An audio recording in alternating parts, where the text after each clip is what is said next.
Good evening, everybody, and welcome to the Prostate Forum.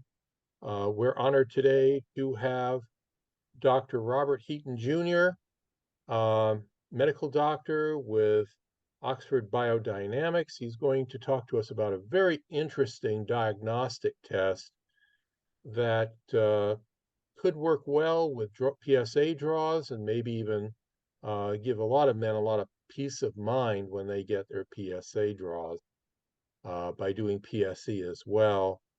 Basically it's a blood test designed to see if there's prostate cancer in the blood. Uh, Dr. Heaton is a pathology specialist practicing in Rockville, Maryland. He has privileges at several hospitals. He's a board certified anatomic and clinical pathology and cytopathology. He has served as medical director for multiple molecular oncology diagnostic organizations. Thank you for that introduction. I am Robert Heaton, and I am the medical director at the Frederick Laboratory for Oxford Biodynamics, where we actually do the PSE screening test. We do that test in that laboratory, and Oxford Biodynamics is a company that has been working for the last several decades on epigenetics. We've heard a lot about genetics. Genetics is everywhere, gene mutations, mutational burdens, that sort of thing. But epigenetics isn't so much the DNA work, the gene work. That's sort of the hardware of the genetic system. The DNA sequence doesn't change from person to person or cell to cell, but the way it's controlled, or the epigenetics, does. And this way, what I was referring to is these little squiggles here, these things in this cell represent the DNA. And then the portion of the DNA which is available for transcription is free in the nucleoplasm.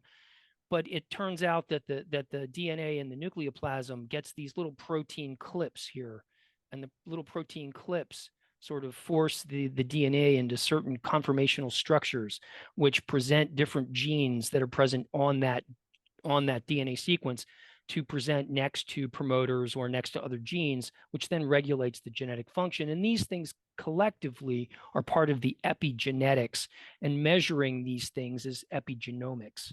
And so what we've done is we've created laboratory tests based on chromosomal conformational structures, these little squiggly things that are related to the disease in question, in this case, prostate cancer. And just to go through it rapidly, we kind of all know that you can't talk about prostate cancer without discussing PSA. PSA is the gateway drug to all of prostate right now. But people with elevated PSA who go to biopsy, as many as 3/4 of them don't end up having cancer. So how do you sort out the ones that come in and have an elevated PSA? We'll get to that in a minute. From those that have cancer in that stressful workup period of time when don't I have cancer, until it becomes clear. So it's clear that having an adjunctive test, or another way of sort of taking an elevated PSA as a screening test and putting a finer point on it in order to stratify patients into what should happen to them next, either get back into the screening pool or move on to biopsy. So there are some tests on the market that will do that. And our test, the PSE test, is a test which looks at 5 of those little epigenetic squiggle things that I showed in the last slide, as well as the PSA. And it looks at the body's response. The body's response to the cancer creates those epigenetics squiggles. And when we look at the 5 of them and look at the various, which ones are present, which ones are absent, and in what proportions, then we have a greater than 90% predictive value for the presence or absence of prostate cancer. And this is done because each individual, as they are exposed to the cancer, their immune system creates a fingerprint with the epigenetic squiggle things that we can then detect. So this is just the current screening process for the American Urological Society, and it just talks about PSA going into the screening, and then it loops back unless you end up in the elevated risk category. And it says here elevated PSA but I defy any of you to tell me what, in this context, an elevated PSA is that we could get consensus on. Some people use 1, some people use 2, 3. If you get up in the 9 or 10, you're probably really high. But there's another zone. There's no real connection or definition for PSA as a diagnostic test. Once you're in that elevated risk group, which it would be kind of here-ish, then you're going to get to biopsy.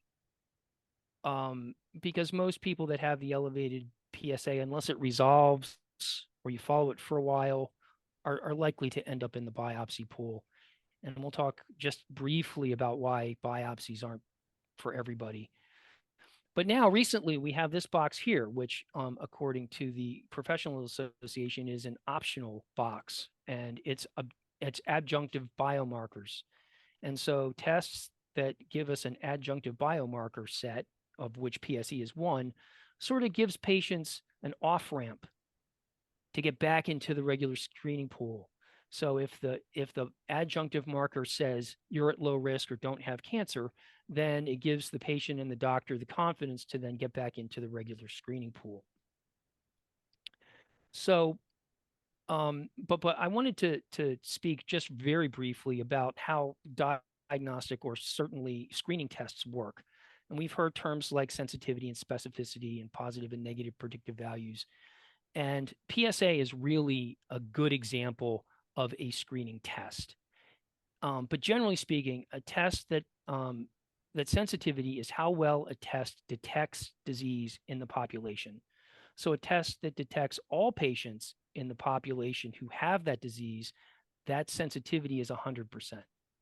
Specificity speaks to a positive test, how much a positive test is due to the disease in question. So when a test where all positive results are because of the disease you're interested in, then that test is 100% specific. Now, a test that is 100% sensitive, but only 50% specific may have limited clinical value, since half of the patients with a positive result do not actually have the disease. Likewise, a test that is 100% specific, but only 50% sensitive may have limited value, because half of the patients who have disease will not have a positive test. That is, you'll miss them. So in the former, you've got too many false positives, and in the latter, you've got too many false negatives. And PSA has a linear relationship to its disease state. That is, the lower the PSA, the less likely you are to have prostate cancer, and the higher the PSA, the more likely you are to have it. So a PSA of 13 is vastly different than a PSA of 1. In that, yeah, so we'll move on then. So, but PSA, really, since it came out in the late 80s and early 90s, has been the stalwart of testing, and really, in many ways, has been a successful process. Many men have had their lives saved by having positive PSAs. They went in, they had their biopsies, they had their surgery, and they've lived disease-free after that for many years. But and PSA's advantages are it's sensitive, it's cheap, and it's readily available. The disadvantages are it's not very specific, and there's no real apparent cutoff that defines the presence or absence of prostate cancer. And the absence of specificity comes from something that Neil and I were talking about just a couple of minutes ago, where patients can have prostate trauma, bicycle riding, digital rectal exams, sexual intercourse, that may affect the PSA result. And that'll be important to us in a minute or two. But if you change the cutoff, what you consider to be elevated for PSA, it changes the sensitivity and the specificity. So if you set the cutoff very high, the test becomes much more specific. If you've got a really high PSA, you probably really have cancer, but you'll miss people that have cancer that have lower levels of PSA. The same thing's true the other way. If you set it too low, then too many of your patients with a positive result don't have cancer. And my experience reading prostate biopsy series is that most of them, indeed, in my experience, are negative. There are as many as 3/4 of them have found to be negative. So if we could put a finer point on that original screening test answer, it may really help utilization in terms of avoiding all of these biopsy complications.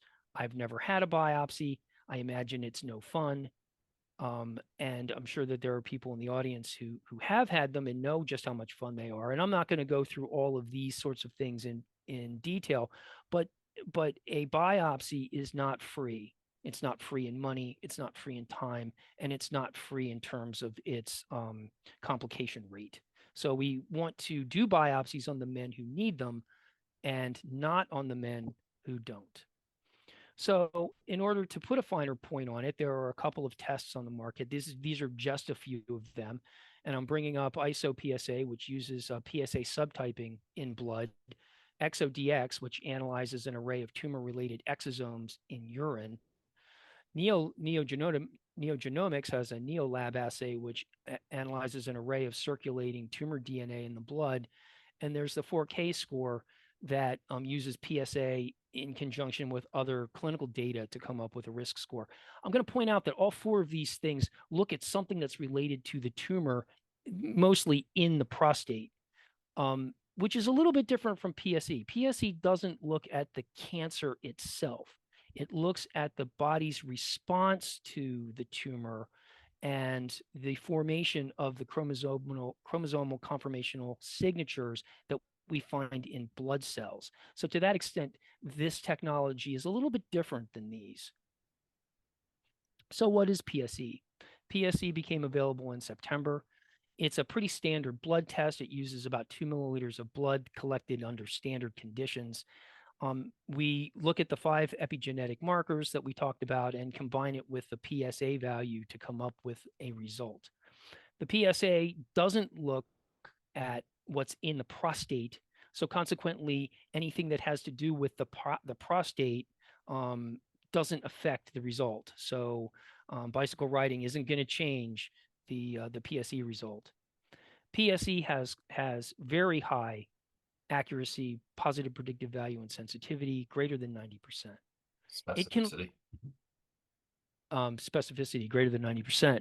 PSE can eliminate as many as 75% of prostate biopsies when deployed correctly. But the point is not in and of itself to decrease biopsies. The point is to make the biopsy process more efficient and increasing the positive rate of biopsies, not because we want there to be more cancer, but because we want biopsies to be more effective. And consequently, when a PSE is negative in the proper clinical scenarios, it can avoid the cost of the MRI and the complications and cost of biopsies.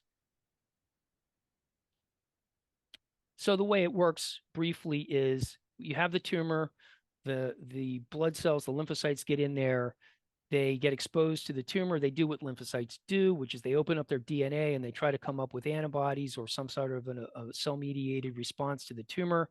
And when the DNA is all unwrapped, then these chromosomal conformational structures, in this instance, are created. So when we look for this is only 3, it's just the graphic, but in the real test, we look for 5 of them and then compare the presence, absence, or proportions of those in order to come up with an answer of cancer or not. It's a pretty standard blood test. You get the tube, you send it to the lab, we extract the DNA, we amplify it in a PCR machine, and then we analyze it, and then we get a result. These two parts, the extraction and the amplification, are bread and butter molecular laboratory test methodologies. There's nothing special about the laboratory science. The real brain work here happens in this analysis, where we look at the combination of the 5 different markers. Now, relative to that, because it's a combination of 5 different things, there is no linear relationship between the presence or absence of cancer relative to some kind of a score that we would get from the analysis. So consequently, the reports only say your high likelihood or low likelihood of having prostate cancer. There's no score on the report because it's not meaningful. But these predictions have very high positive and negative predictive values greater than 90%. So here's the numbers from one of the studies that we did. I'm putting it up here just sort of so you can see it and compare that to prostate specific antigen. Again, without a specific cutoff, these numbers are dubious, but a 25% positive predictive value isn't particularly good. 86 negative predictive value is pretty good to say you don't have cancer, but and you want to try to avoid this biopsy. If we had more time, I could talk to you all of the vagaries of biopsies and what happens when they're negative and pathologists reading them and all that stuff. And if you're interested, I can have that conversation. But for the purposes of time, I'm going to move on to the key features. Um, Again, the PSE evaluates the DNA regulation via the chromosomal structures in blood cells rather than the cancer or tumor itself. It came up earlier. Does it stage it or give the aggressiveness? No, the PSE test right now does not stage or grade the cancer. We are working on an assay which will do that, but right now this test does not differentiate between the various grade groups in prostate. We defer that to the biopsy. Again, it doesn't have any kind of a risk score per se. It's a binary result, present or absent. It can be used for diagnostic purposes or screening purposes. Usually, I think that probably PSA is still a more effective lead screen, but certainly the PSE can add information to that. It can be used for monitoring over time, and it has been tested in general populations to include various ethnic and racial groups.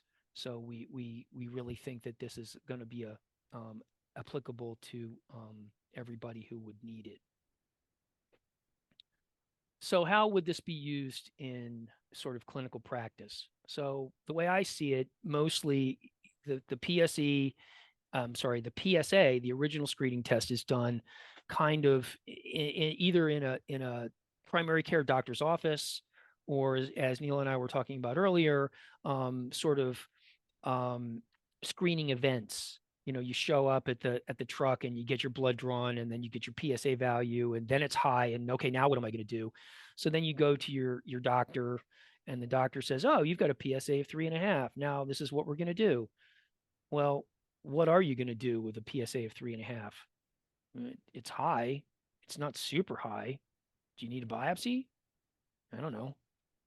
Well, maybe we should put you in that high risk evaluation rubric and see what happens. Well, if you have a PSA in that sweet spot, in that gray area between 3 and 10, where some men have it, some men don't, in that entire range, not everybody needs a biopsy, but you don't know on the front end who those are going to be. So this is where PSE would really be helpful. And there are other adjunctive tests which would be useful in this scenario too. But what makes PSE a little bit different is that PSE has both a high positive predictive value and negative predictive value. Not all of the other tests in the pool can say that. So if your PSE is positive in that group, then you probably have cancer, and the MRI guided biopsy might be a good idea. If your PSE is negative, then that would give you and your doctor the confidence, perhaps, to put you back in the screening pool, or at least watch and wait and see what happens. So that would be the normal way, the way, for the most part, PSE would contribute to the diagnosis of prostate cancer. But there was one other scenario that I wanted to put forward, and that is if a man has an elevated PSA, let's say significantly elevated, 10, 11 or better, and that patient has a biopsy and the biopsy is negative. Well, there are two reasons that biopsy could be negative. It could be a false negative. The urologist didn't get it, or the pathologist didn't read it. Or it could be a true negative. There really isn't any prostate cancer in the gland, and the PSA is elevated for a different reason. Well, a PSE in that scenario would really be useful, because in the case of a positive result, then an MRI guided biopsy would maybe be the thing to do. And I have that experience where the MRI does improve the yield of prostate biopsies. And likewise, if it's negative, then that puts that patient in a different pool and a different follow-up track. Probably you're not going to say, see you later, have a nice life, but you don't necessarily have to rebiopsy it right away. So that's a high level rapid fire view of what the Oxford Biodynamics EpiSwitch PSE test is all about. And if you have any questions about it, you can call this guy, Steve Areno. He put his email address on. He put his phone number here too, so you can call him anytime. He loves to talk to people. 3 o'clock in the morning, you get that, you're thinking about it, give him a call. He'll be happy to refer you to the 94% website. If you need to, you can contact me. I'd be happy to talk about any of this stuff pretty much anytime, except if we need to talk on the phone, we'll work out a time. So, or more information can be found at www.94percent.com or www.oxfordbiodynamics.com. We'll get you to the homepage and then product services. You know the drill. So with that, I'd like to entertain any questions and see what you have in mind. Thank you very much. Let's see if we have anything in the chat. Besides me, I'm in the chat. Okay, then I'll ask the questions. Have you gone to Kaiser Permanente yet? This is the kind of thing that, to me, is an enhancer to say, hey, we'll do PSA and PSE and see if PSE kind of clears you for cancer. They're a huge organization covering a lot of the West Coast. I know that's a business question. That might be confidential, but we'll throw it out there. Well, it's not in my particular realm of it's not in my lane. My job is mostly to create the results, but Okay.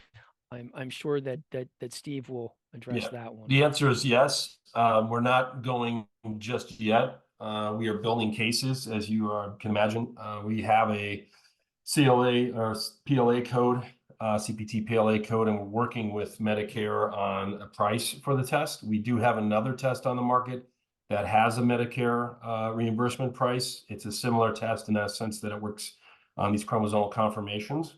There's 8 of them in that test. That's for checkpoint inhibitor response. So we have a predicate, if you will, for that. And then we're working with a company to get an NCCN strategy in place. We're going to go to the national meeting first for that. I'm going to go to LUGPA and other places in the AUA annual meeting. And really, Kaiser is #1 on the list as far as insurance companies go, as you can imagine. Outstanding. And Brian McAvoy has a question. Yes, I just want to see if I understand correctly what you're saying. This is essentially just because he uses the word switch. So blood is collected, some device or strip or something collects information about these squiggly things, but the heart of the matter is in the data analysis algorithm that is essentially binary that says high risk or low risk. Is that approximately what you're saying? Yes. So essentially, we extract the DNA out of mostly lymphocytes, right? And then we create DNA libraries which find which tag the conformational structures if they're there, and then we amplify them. So it's not like a strip that you like run it through. And we have to do that for each one of the markers separately. Okay. And then so we amplify each one separately. We look to see if they're there or not, and then we take that essentially amplification data and give it to the computer, and then the computer, I'm going to liken it to it looks at fingerprints. Okay. So we found a whole bunch of things that look like cancer fingerprints, and then it looks at all the different ridges and lines and whatnot, and it says this fingerprint is in the cancer group and this fingerprint is in the not cancer group. So yes, you get a binary answer at the end of it. And you basically, if I understand it correctly, to create these fingerprints, you've essentially loaded and continue to load with each trial the database with information about the readings. We're not updating the model itself. It's not really a model per se, but think of it as a barcode. There are results Okay. that give you positivity for the absence of cancer. And then there's other markers that give you the presence of cancer. So it really can measure if it's there or not. And that's the big difference here, is that you can tell if it's there or not. High positive predictive value, high negative predictive value. No other test can do that. They're all really pretty good at negative predictive value. And there's a slight twist, as you guys have picked up upon. EXO and Select and other ones are trying to identify high-grade cancers. The problem, as I see it with those tests, is they also call, at least as many, if not more, calls as positive, even though they're not. And that's one of the things we feel the biopsy and the pathologist is really the gold standard for that. So I have a couple concierge clinics running this test, and one of them said, guy came in, PSA was rising, PSA was high, went for a biopsy was negative. He had this test. He said, I stopped the conversation and said, you have cancer, I'm referring you to a urologist. So that's one person, but that's one way to look at it. Rob himself has had this test, got a negative result, and made decisions on his care based upon that. So like I said, they're all pretty good at what they're designed to do, but the false positive piece is really the differentiator. We have, greater than 90% positive predictive value that we're going to get the answer right. And the data that on the underlying database was created, it's essentially your intellectual property or something. This is what you created in order to create the to identify the fingerprints. Right. So There's some science behind how you define the fingerprints. right. Okay. So Absolutely. in that first slide, where we had that, there was like a slide and the squiggles came off of it. Well, that's actually, there are hundreds of thousands of these conformational structures that the company has over time cataloged. Okay. And so when they go through and the original passes are, you get samples of known disease, and then you bounce them off the catalog, and then you look at, you go pass and pass and pass through that, and then you cone it down until you get to the handful of them which seem to be most specific and most related to the disease. So yes, that's the intellectual property that that this test is sort of based on. Thank you. I'll send you the paper, Brian, because the chromosomal piece was starting to develop in early 2000s. This work all came out of a trial called Prostagram. So the NHS in England, Matthias Winkler and a few other people were involved. And then at the end, sort of, let's refine this EpiSwitch thing. And that's where the final test popped out of. That'd be interesting. Thank you. Okay. You're very welcome.